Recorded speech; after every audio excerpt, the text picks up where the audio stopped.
Morning all, I thought I'd do a voice test video with a game thrown in as well. As you can tell, my voice isn't quite right at the moment still. It's been a few days, but I thought, yeah, let's give it a go. I've actually managed to play over the board, believe it or not, this week. Two interesting games to share with you soon, once my voice improves a little bit. Okay, so let's just try and have a 5-minute game, see how this goes. I did also play a Warzone. Ooh, my volume's too loud. Okay, tigerpaul from Brazil. Smith Gambit? Smith-Morra Gambit, rather. Declined.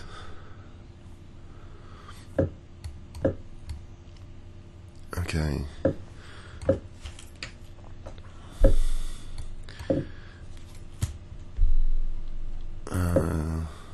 I think I'll binds against D5. I suppose that D4 square is a bit of a problem. I'll play F5 here to stop bishop G4, because otherwise it's D4 square. I've got that binds anyway. Okay. Oh, that looks comfortable. I can pop my bishop on G1 without harassment, I think.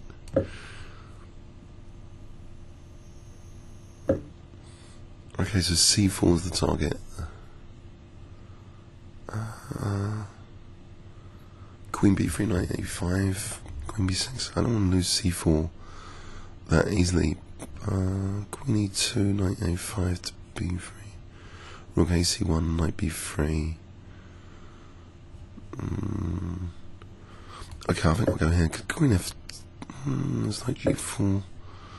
Okay, maybe B3 here. Possibly. Just trying to get some counterplay. Taking there, okay. Well, B5 is locked up. D5 is locked up a bit.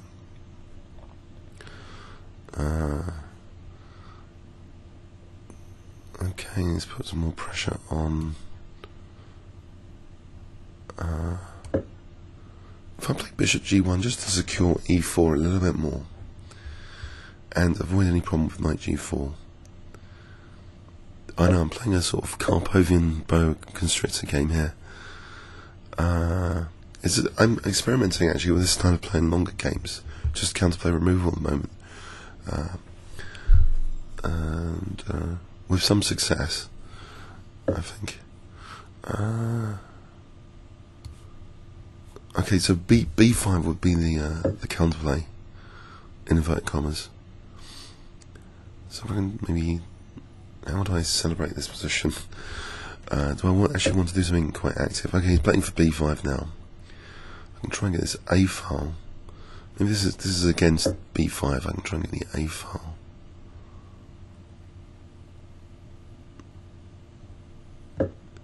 Aha. Okay. That's so even B5 now is ruled out. Okay, knight C5 coming up. Okay. If I take that knight C5.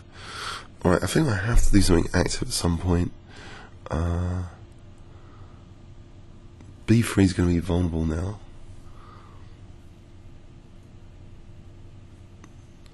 Queen E2, knight C5, Queen D1.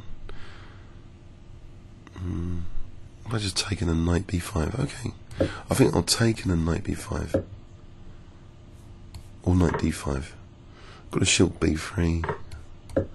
So what do I end up here? Maybe a better knight versus bishop. Or a weakness on E4. I don't know. Okay, it looks as though, well, I've got to do that to block that B file. So E4 is vulnerable. Now surely I'm starting to be in a good position where there isn't any other manoeuvres up my opponent's sleeve for the moment. Or is there? Is there taking on B5 now and C4 as the next kind of break? Okay, so I'm trying to secure this position now. If I get the king off this diagonal, put the knight on E3 eventually for knight D5, could end up with a knight versus bishop, better position. Knight versus bishop, potentially. But how would I kind of play to E3 about losing E4. Here. Takes. That's one way. I can do that. I'm going to put the king there just in case. That diagonal. That's probably a bit overly cautious. Also, A5 can be attacked at some point. Does this rook need to be there? It might as well be there and then carry on like this. And then queen c3 after.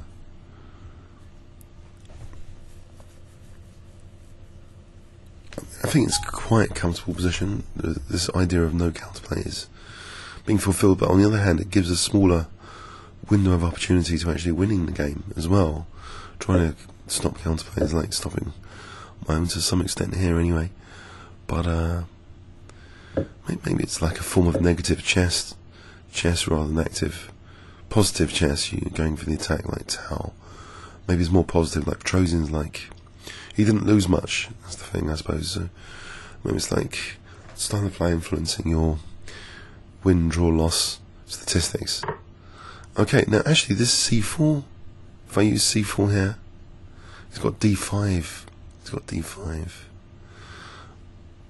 I'm going to have to give him d5, I think. So I've given him a break. He's broken out, but I've got the c4 square. I think that's a useful pin for a moment. Okay, so knight c4 coming up. Well, I've got something from that. a5 is attacked. This bishop looks a bit poxy.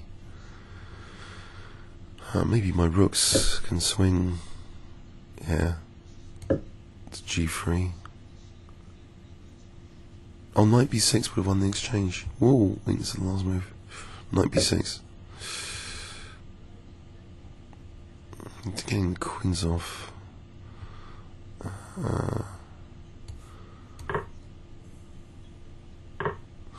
Right.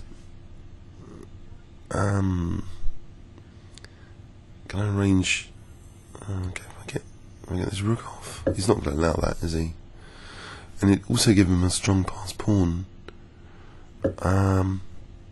So for the moment, what about gaining space over here? Actually taking the CD. His bishop's kind of liberated. Okay, let's just gain a bit of space. I've got the second rank covered anyway. Let's bring my king up a little bit, improve the position slightly. Bring the king to f3.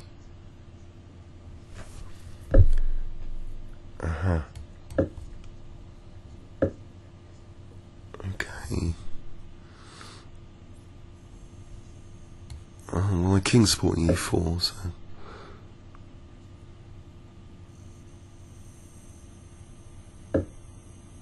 There's no tactic or anything. Knight e3. Can I evict this rook? I think I want to keep that knight on c4 for a moment. It's usefully eyeing a5. Okay.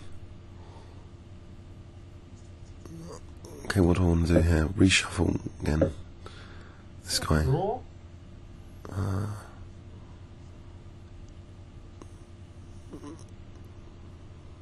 If I play for g5, doesn't that break his structure, actually? On e5, that justifies the position here. I suppose he ever sacks the a pawn. Okay, he's going for it. Check. Maybe I can take on d4 now. I don't want to lose the rook to rook h3. That's a bit of a safety concern. Check. If he takes, I can take it here. Okay. Alright. Now king can march to d5 now. Go into the position on the light squares. Check.